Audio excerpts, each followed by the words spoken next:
오늘 짧은 구절인데 성경님에 대한 선명한 내용이 들어 있습니다. 여러분, 성경에서 성경님은 새로 비유될 때 어떤 새로 비유하죠? 비둘기로 비유합니다. 오늘 설교 제목이 비둘기 같은 성경님인데, 왜 하고 많은 새들 가운데 비둘기로 비유할까요? 하늘의 제왕인 독수리도 있고, 또는 까마귀가 우리에게는 흉조지만 그래도 다른 나라에서는 길조로도 통하기도 하는데, 그 외에도 여러 지혜롭고 외적으로 굉장히 아름다워 보이는 새들도 있을 텐데 왜 하필이면 비둘기일까요? 여러분, 비둘기 좋아하세요? 여기 다니면 성대 사거리도 비둘기 많잖아요. 좋아하세요? 아이고 이쁘다 하면서 막 이렇게 쓰다듬어 주세요? 피하죠? 더럽죠? 막 날려도 으아! 오염 막 병균 떨어진다고 막 난리 오두방정 떨죠? 아니, 도대체 하고 많은 새 가운데 왜 하필이면 비둘기, 우리에게는 골칫덩어리인데 도시 환경이 골머리를 아프게 만들고 환경오염의 주범이며 온 동네 도시에다가 똥을 싸대가지고 얼마나 도시 미관상 도시의 이 외관을 해치고 하나도 이룰 곳이 없을 것처럼, 심지어는 얼마나 많이 처먹었는지 닭둘기라고 하잖아요. 우리가 얼마나 비둘기를 막 이렇게 비아냥대면 닭둘기 이만큼 살이 쪄가지고 막 닭둘기가 그래서 막 자기 몸을 이겨내지 못한다고 막 우리가 비아냥대고 먹이 주는 사람들 막 뭐라 하고 그러잖아요. 여러분, 왜 비둘기로 비유할까요? 예전에 저 어릴 때는 비둘기가 평화의 상징이었던 걸로 기억하는데 여러분도 그러십니까? 순결이었고, 근데 지금 비둘기는 좀 달라졌어요. 우리가 생각하는 그런 의미와 이미지가 없어요. 그러면 성경에서 말하는 비둘기로 상징하는 이 성령님은 그 시대의 그 비둘기로 비유했기 때문에 이제는 시대가 바뀌어서 우리에게 부정적인 이미지가 더 강하다면 이제 성령님에 대한 비유를 할 수 있는 새를 바꿔야 될까요? 비둘기 말고 다른 걸로? 또 그건 아닌 것 같죠? 왜 비둘기로 비유할까? 이게 오늘 말씀의 요지인데, 여러분, 비둘기를 영어로 뭐라고 합니까? 도브라고도 하고, 또 다른 이제 프랑스에서 온 단어인 것 같은데 피존이라고도 해요. 피존하고 도브 하면 여러분 뭐가 떠오르세요? 세정제만 떠오르시죠? 섬유 유연제. 그거 말고 비둘기가 피존, 도브 이렇게 여러 가지, 이제 그 종은 엄청 많지만 대표적으로 두 개로 나누면, 사진 한번 보세요. 어떤 게 피존이고 어떤 게 도브일까요? 여러분들이 보실 때 왼쪽 것이 피존이고 오른쪽 것이 도브예요. 좀 바꿔 사진을 좀 더 뚜렷하게 볼까요? 어떤 게 피존이고 어떤 게 도브일까요? 왼쪽 것이 피존이고 오른쪽 것이 도브예요. 물론 사람마다 견해의 차가 좀 있지만 영적으로나 성경적으로 신앙적으로 들어볼 때 비둘기는 피존과 도브 이 두 개의 구분을 가지고 우리의 삶에 적용할 수 있는데, 피존은 집비둘기예요. 흔히 우리가 보는 이 주변에서 보는 비둘기들은 다 피존이에요. 그래서 익숙해요. 친숙해요. 사람 보면 도망가요? 안 가요? 안 가요.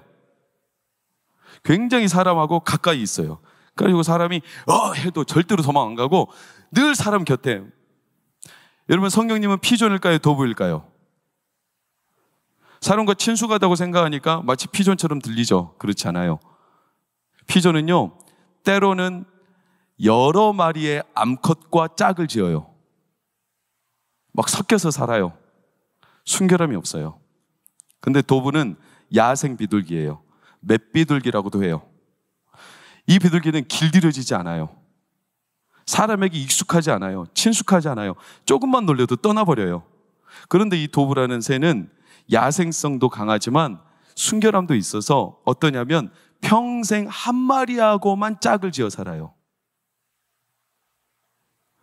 비둘기가 이렇게 다르다는 걸 저도 최근에서야 알았어요. 잘 몰랐어요. 근데 이 피존과 도브, 그러면 어떤 게 성령님을 상징하는 걸까요? 피존일까요? 도브일까요? 도브죠. 도브죠. 우리와 가까이서 사람과 친숙해가지고, 도시 문화와 친숙해가지고 막 쉽게 섞여 있고 물들고, 이것을 성령님이라 하지 않아요. 성령님은 도브예요. 그래서 맷비둘기를 말해요. 성경에 등장하는 대부분의 비둘기는 이 맷비둘기를 말해요. 길들여지지 않아요. 야생성이 있어요. 그래서 한 곳에 머물러 있기보다는 민감해요. 굉장히 민감합니다. 이 맷비둘기는. 그래서 아무하고나 어울리지 않습니다.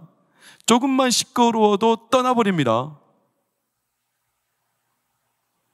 한 곳에 머물기에 충분하지 않아요. 늘 그는 야생성을 가지고 자기가 머물 곳을 자유롭게 찾아다녀요. 성령님은 바로 이 비둘기를 말하는 거예요.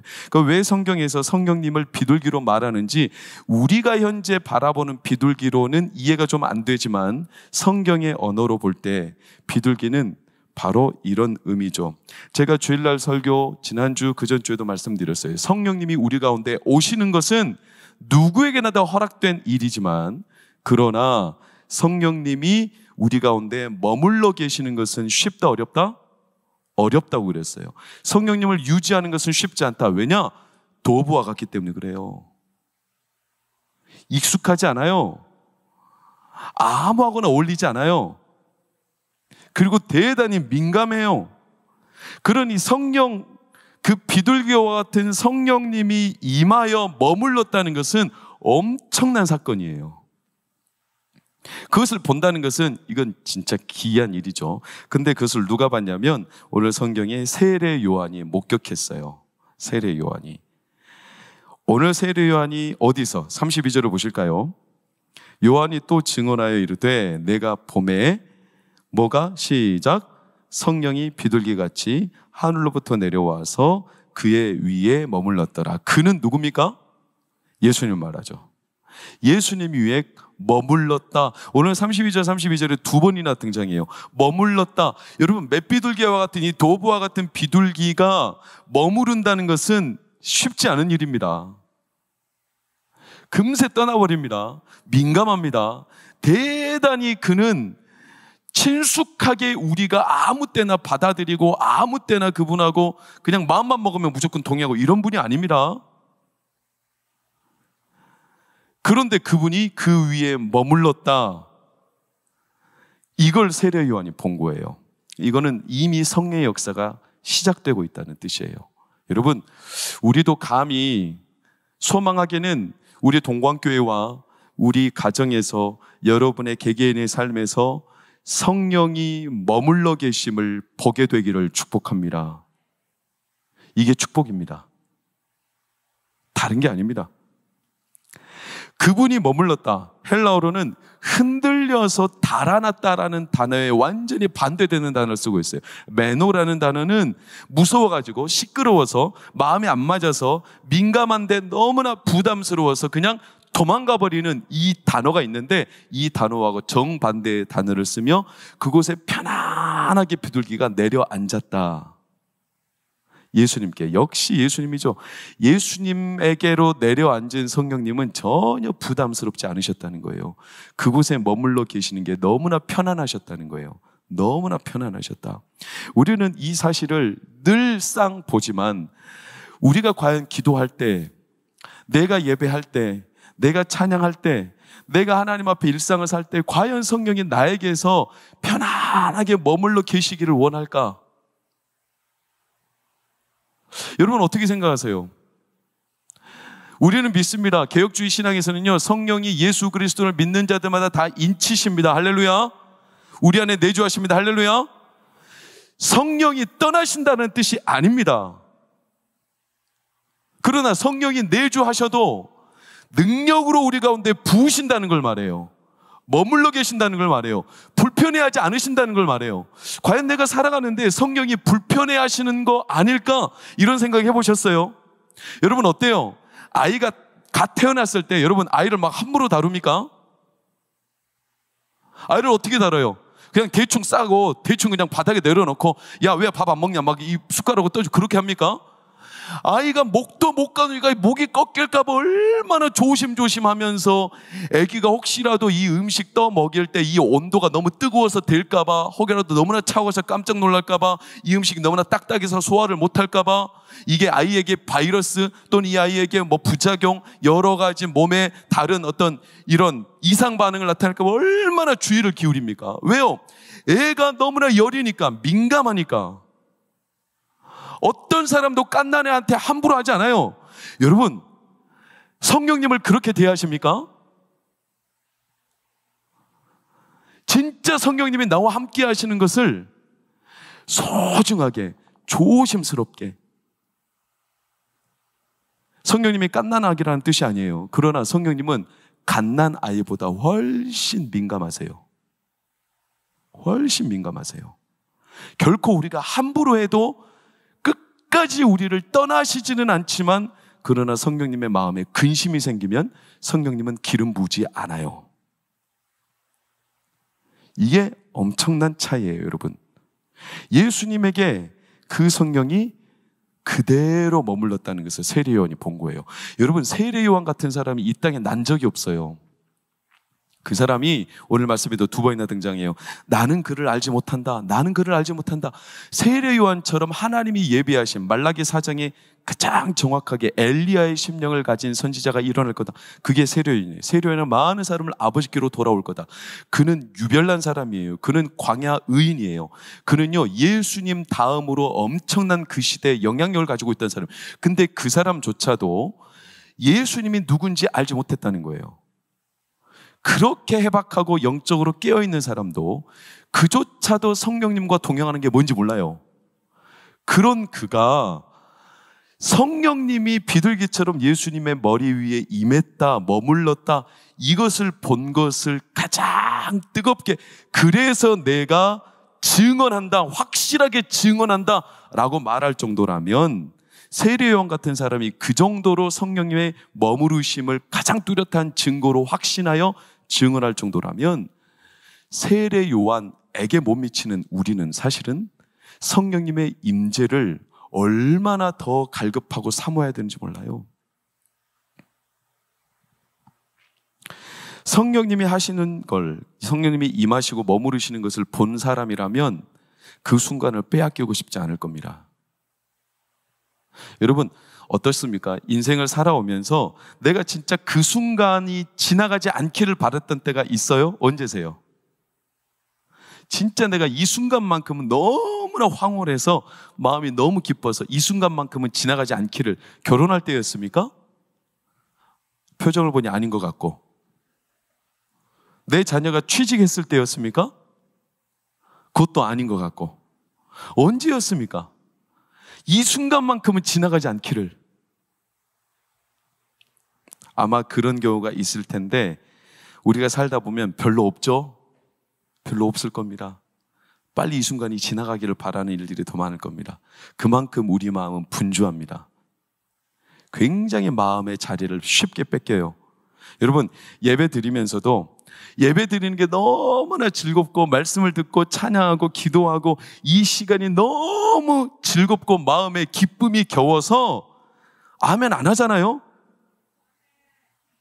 늦었습니다. 이 예배 시간이 너무나 즐거워서 이 시간이 지나가지 않기를, 그러기를 축복합니다. 그러기를 축복합니다. 그런데 그러지 않은 일들이 얼마나 많아요. 아, 예배 언제 끝나는 거야? 왜 오늘 때는 설교가 이렇게 길어? 아니, 뭔 말인지 모르겠네. 아, 오늘 목사님 왜 저래?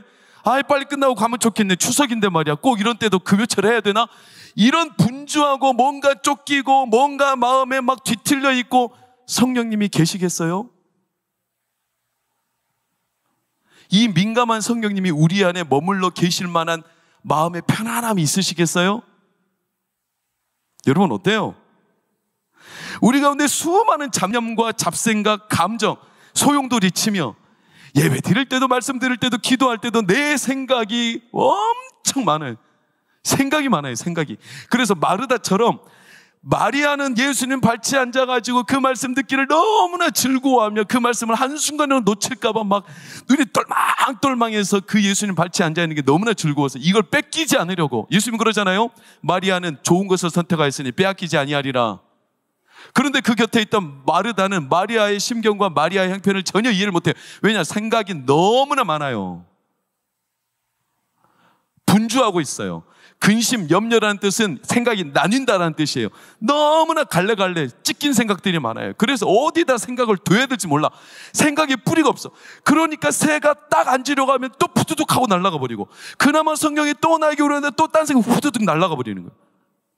언제 성령이 비둘기처럼 우리 가운데 앉아 계시겠어요? 그 순결한 분이, 그 민감한 분이 언제? 여러분, 성령께서 편안하게 앉아있는 성도들이 있어요. 요즘에 이제 저희 아이들도 저나 아내를 이제 모방해가지고 자꾸 이제 우리가 하는 말을 따라해요. 그래서 어디 멀리, 저희는 이제 지난 주일날 아버지 어머니를 뵙고 일찍 왔어요. 추석에는 움직이기 어려워서. 항상 멀리 갔다 오면 우리 애들이, 특히 이제 우리 예원이도 저기 있는데, 예원이가 뭐라고 하면, 집이 제일 편하다. 그 꼬맹이도 2학년짜리가 집이 제일 편하대. 여러분 어때요? 이 세상에 마음 편히 머물 곳이 많던가요? 어때요? 여행 가면 마음 편해요? 처음은 좋죠. 불편하죠? 집 나가면 그래서 뭐라고 그래요? 개고생이라고 하잖아요. 아무리 좋아도 집보다 편한 곳이 없죠. 오늘 그래서 교회 오신 거죠. 할렐루야, 아멘. 저도 밖에 나가서 영광 갔다가 또 이제 처가 잠시 이렇게 나가서 말씀 집중하고 기도하고 하기가 얼마나 마음이 분잡한지 몰라요. 안 돼요. 잘 안 돼요. 제가 제일 좋아하는 자리는 저 뒤에 그냥 저녁에 새벽에 2시, 3시에 나와가지고 혼자 가만히 있으면 얼마나 마음이 편한지 몰라요. 아무것도 안 해도, 뭘 해서 편한 게 아니에요. 분주함이 없어요. 그냥 아버지 곁에 있는 게 너무 편해요. 여러분, 마음 둘 곳이 그렇게 많던가요? 세상에? 없어요. 그렇게 많지 않습니다. 어떤 분들은 부러워하죠. 뭐라고요? 머리만 대면 잠드는 분들 되게 부러워하잖아요. 여러분도 그러십니까? 그러시기를 축복합니다. 머리만 대면 잠드는 분들, 그분들도 진짜 남의 집 가면 머리만 대면 잠들까요? 머리만 대면 잠드는 분 가운데 대표적인 분이 저희 아버지시거든요. 저희 아버지는 진짜 머리만 대면 30초 안에 주무시거든요. 아빠 주무시고, 이미 주무시고 계세요. 가끔 제가 깜짝 놀라요. 무호흡증 때문에 돌아가시는 줄 알았어요. 근데 본인은 편해. 나는 불안해 죽겠는데. 여러분, 머물 곳이 그렇게 많아요? 없어요. 솔직히 많이 없습니다. 제가 어릴 때 저희 이웃집에 살던 1살 배기 동생 남자애가 있었는데, 그 동생이 어느 날 제가 깜짝 놀랐어요. 우리 집에 갑자기 들어오더니 허락도 없이 우리 집 화장실에 들어가더니 큰일을 보고 나오는 거예요. 그리고 유유히 사라지는 거 있죠. 와, 저는 그 녀석을 보면서 대단하다. 남의 집 가서 저렇게 큰일을 쉽게 볼 수 있나? 여러분, 여행 가면 우리 화장실도 제대로 못 봐가지고 변비에 걸려서 제대로 소화도 못하고, 볼일은 못 보니까 음식은 먹기는 부담스럽고, 그렇게 불편하게 지내다가 집에 돌아오는 경우가 한두 번입니까? 이렇게 둔감한 우리도 세상살이 하면 마음 둘 곳이, 편하게 마음 둘 곳이 없어요. 그렇잖아요? 여러분, 우리도 그런데 그게 잘못된 게 아니라 진짜 마음을 편안하게 머물러 앉을 수 있는 곳이 그렇게 많지 않은 게 당연한 세상살이에요. 그런데 오죽하면 성령, 하물며 성령, 그분은 순결하시고, 그분은 하나도 꿈이 없으시고, 그분은 진짜 민감하시고 하나님의 거룩한 영이신 성령이 아무 데서나 불편해도 그냥 그 자리에 둥지 틀고 머물러 우리와 함께 하실 수 있을까? 이건 우리가 심각하게 스스로를 고민해 봐야 합니다. 내 마음이 지금 분노가 일어나고 있는데 성령님이 내 마음에 불편함 없이 머무실 수 있을까? 내 마음에 막 짜증이 일어나고 있는데 성령님이 내 마음에 편안하게 머물러 계실 수 있을까? 어때요, 여러분? 어쩌면 우리가 세상을 살며 성령께서 일하심을 경험하지 못하거나 성령님의 인도하심에 우리가 깊이 들어가지 못하는 이유는 도부와 같은 성령님, 순결하여 머물 곳을 찾으시는데 머물 곳이 마땅치 않아요. 늘 큰 소리가 나고 늘 마음에 수많은 잡념들이 일어나는 우리의 마음에 성령이 계시지만 성령이 편하게 계실 수가 없어요.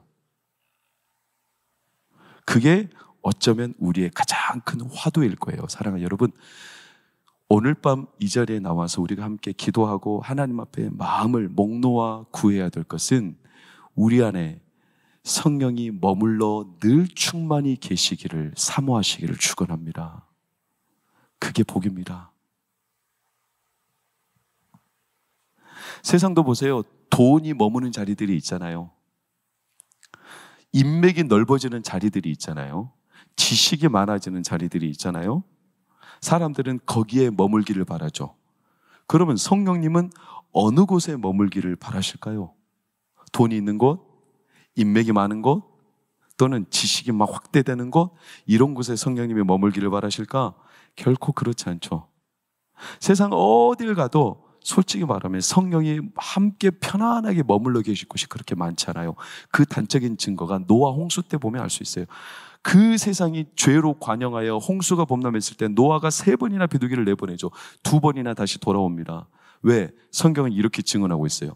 발 붙일 곳을 얻지 못하였다. 비둘기가 나라는 갔는데 발 붙일 곳이 없어요, 세상에. 그래서 돌아오는 거예요. 어쩌면 진정한 그리스도인, 참된 성도는 그 성령님이 우리 가운데 임재해 계시기 때문에 우리는요, 세상을 살면 내 마음을 둘 곳이 많지 않다는 것을 깨달을 수밖에 없습니다. 왜? 성령이 편안해 계실 것이 없다는 것이 우리에게도 동일하게 느껴지거든요.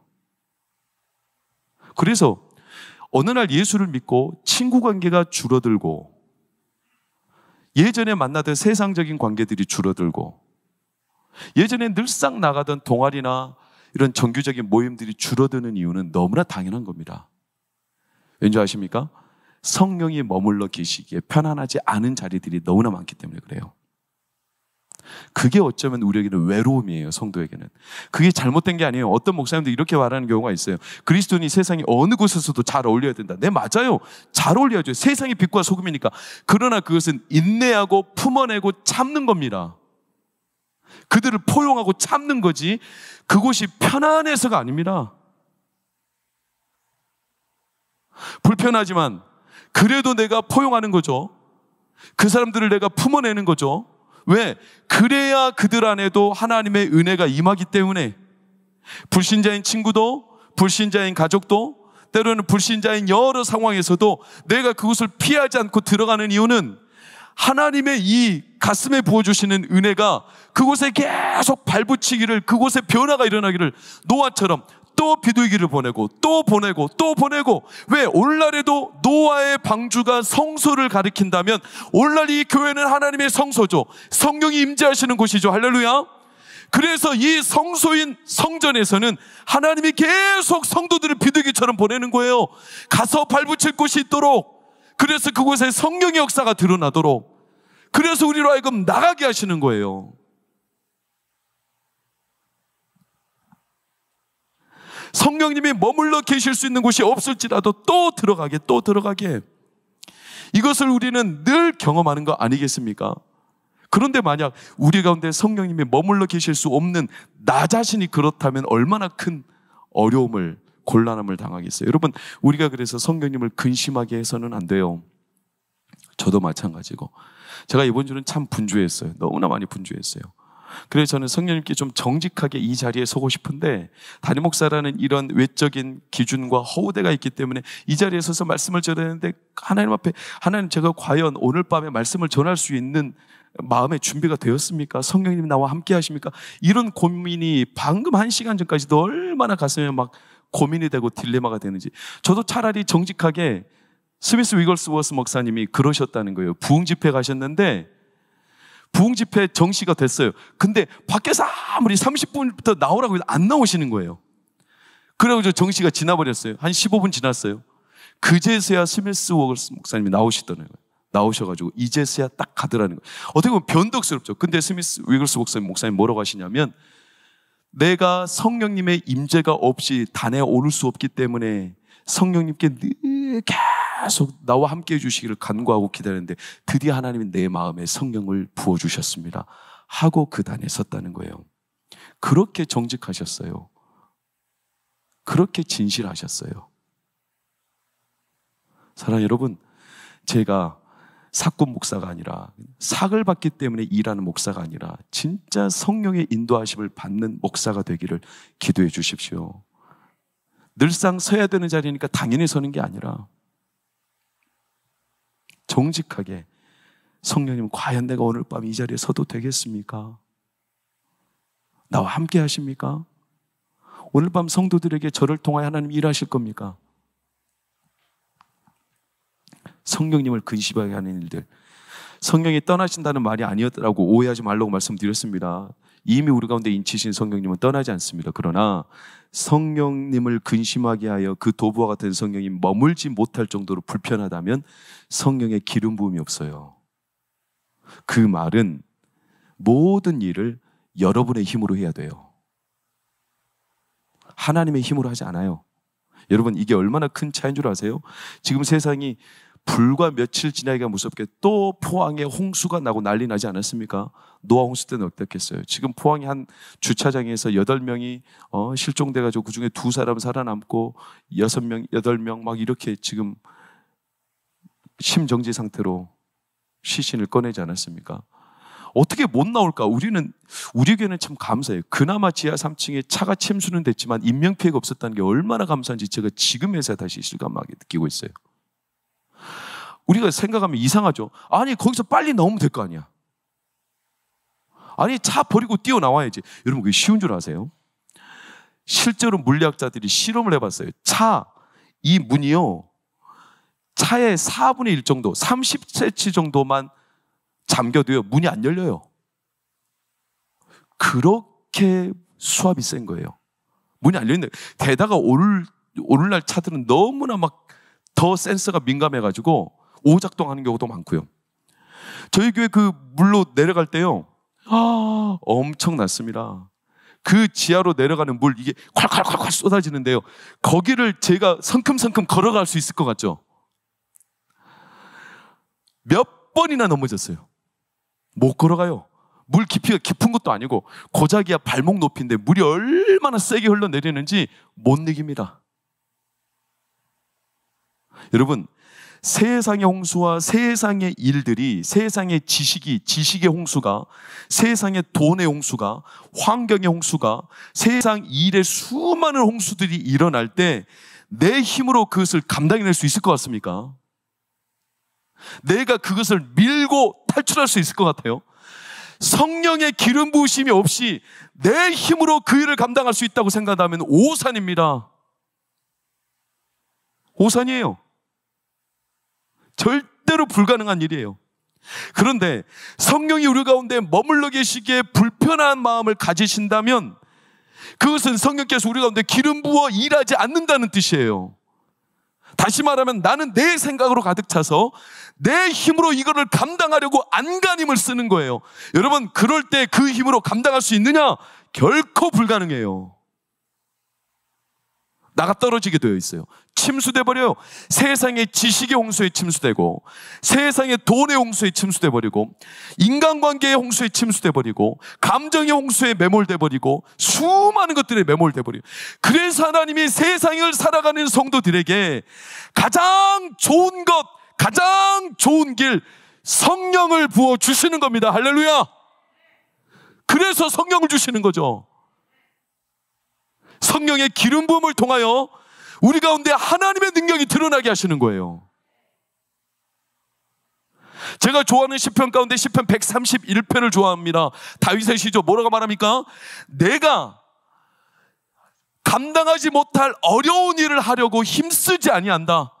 나는 마치 젖된 아이가 어미의 품에 있음같이 어머니의 품에 있음 같이 내가 그 어머니를 사모하는 마음으로 하나님만 사모하며 그 품에 있기를 원하노라. 그러면서 우리에게 이렇게 권면해요.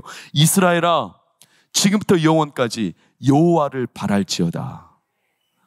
자기가 감당하지 못할 일을, 능력을 증명해내기 위해 자기가 감당하지 못할 수준의 일을 막 감당하는 거, 그게 왜 나쁜 일이겠어요? 그러나 세상에 어마어마한 힘으로 몰아박치는 이 홍수와 같은 일들을 내 힘으로 감당하려고 하면 우리는 견디지도 없고 나가 떨어져 버려요.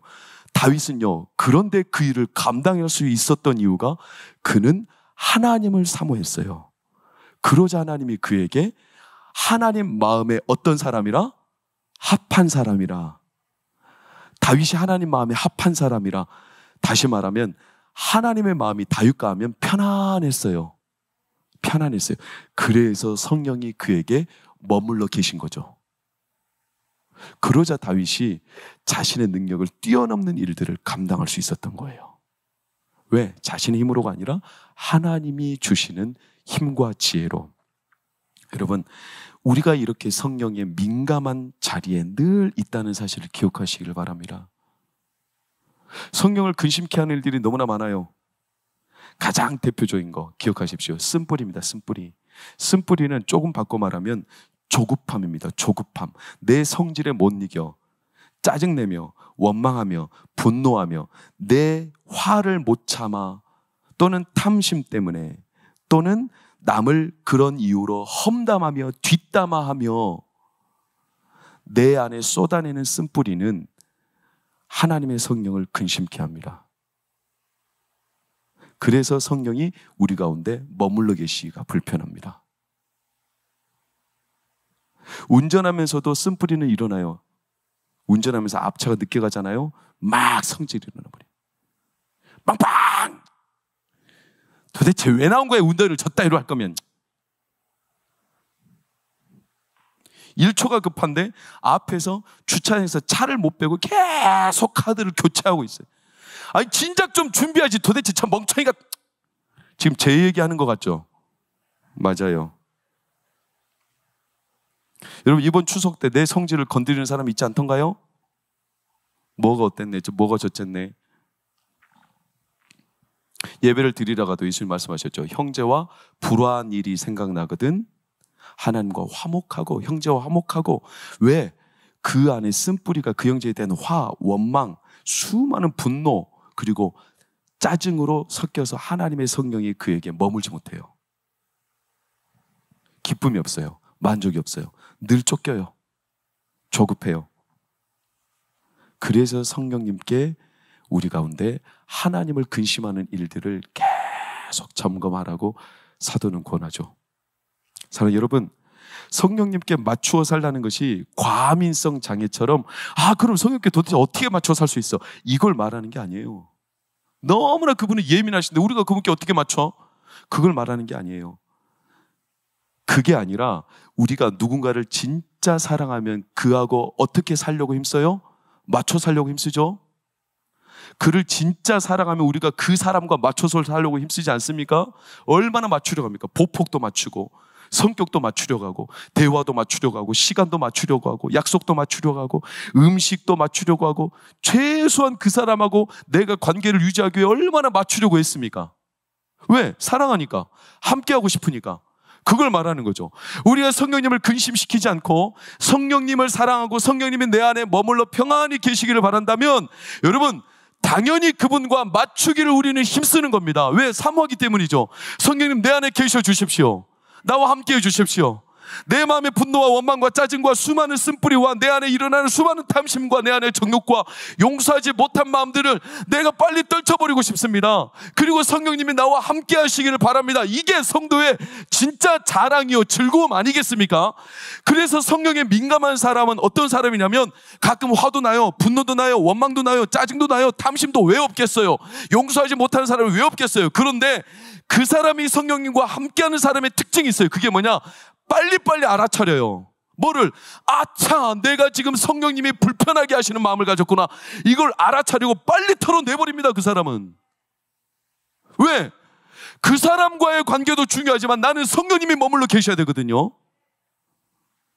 그러니 성령님께서 내 안에 머물러 계시기를 얼마나 빨리 기민하게 민감하게 알아차리고 툭툭툭툭 털어내는지 못해요. 여러분, 그런 은혜와 민감함이 있기를 축원합니다. 그게 하나님을 우리 가운데 경험하는 선명한 하나님의 인도하심입니다. 우리에게 가장 긴급한 숙제는 바로 그겁니다. 성령님은 비둘기와 같아, 도부와 같아 민감하셔서 누구에게나 함께 하시지만 누구에게나 머물러 계시지는 않는다. 머물러 계실 사람들에게 함께 하기를 원하신다. 그분은 오늘도 긴급한 거죠. 둔감하지 않아요. 여러분, 그러니 우리는 오늘도 우리의 마음에 있는 성령님을 불편하게 하는 일들을 걸러내고 하나님 앞에 내 마음을 온전히 향할 때 하나님 함께 하실 줄로 믿습니다. 그 사모하는 마음을 가지시기를 축원합니다. 성령님은 오늘도 머물 곳을 찾고 계세요. 누구와 머물까? 누구와 함께 할까? 마치 노아가 계속 비둘기를 보내듯이 발 붙일 곳, 오늘도 어떤 집사님과 함께 할까? 어떤 권사님에게 머물러 있을까? 어떤 교역자에게 머물러 있을까? 누구에게 머물러서 그의 기도를 하나님과 하늘의 문이 열려서 활짝 하늘의 사닥다리고 통과하듯이 하나님의 은혜가 그에게 임하게 하실까? 이게 하나님의 간절한 소원이에요. 소원. 그런 일이 일어나면 우리 가운데 어떤 일이 발생하는 줄 아십니까? 누가복음 3장 22절을 보세요. 성령이 비둘기 같은 형체로 그 위에 강림하시더니 하늘로부터 소리가 나기를 시작. 너는 내 사랑하는 아들이라 내가 너를 기뻐하노라. 할렐루야. 성령이 비둘기처럼 우리 가운데 머물러 계시면 어떤 일이 일어나냐면 우리 가운데 하나님의 사랑이 완전히 회복이 되고 너는 내 사랑하는 아들이라 내가 너를 기뻐하노라. 내 안에 불만족, 내 안에 조급함, 내 안에 불안, 내 안에 짜증, 원망 완전히 소멸되고 완전한 기쁨이 회복이 됩니다. 그게 성령님이 우리 가운데 행하기를 원하시는 일이에요. 여러분, 오늘 밤 그 성령님을 사모하시기를 축원합니다. 어떻게 이게 가능하냐? 마지막 33절 보겠습니다. 요한복음 1장 시작. 나도 그를 알지 못하였으나 나를 보내어 물로 세례를 베풀라 하신 그이가 나에게 말씀하시되 성령이 내려서 누구 위에든지 머무는 것을 보거든. 시작. 그가 곧 성령으로 세례를 베푸는 이인 줄 알라. 할렐루야. 예수님은 성령님이 머물기에 편안한 분이셨어요. 그분은 우리에게도 성령을 베풀기를 원하세요. 그래서 우리에게 소망이 있어요. 오늘도 성령 베풀기를 원하세요. 오해하지 마세요. 성령이 떠나셨다는 뜻이 아니라고 제가 연거푸 말씀드립니다. 내주하십니다. 그러나 성경에는 항상 성령이 우리 가운데 가득 부어지는 현실들이 사도행전에 계속 등장합니다. 또 부으시고 또 부으시고 우리 가운데 충만히 머물러 계십니다. 그 임재를 사모하는 자들을 통해서 계십니다. 그리고 그에게 하나님의 영광을 사모하게 하시고 하나님의 기쁨을 만족시키시며 무엇보다도 하나님께서 우리에게 하늘문을 여시며 예수님에게 보이셨던 그 일과 같이 동일하게 행하실 것을 우리는 확신합니다. 너는 내 사랑하는 아들이요 내가 기뻐하는 자라. 할렐루야. 이 영광스러운 성령의 임재가 오늘 밤 우리 가운데 임하기를 예수의 이름으로 축원합니다.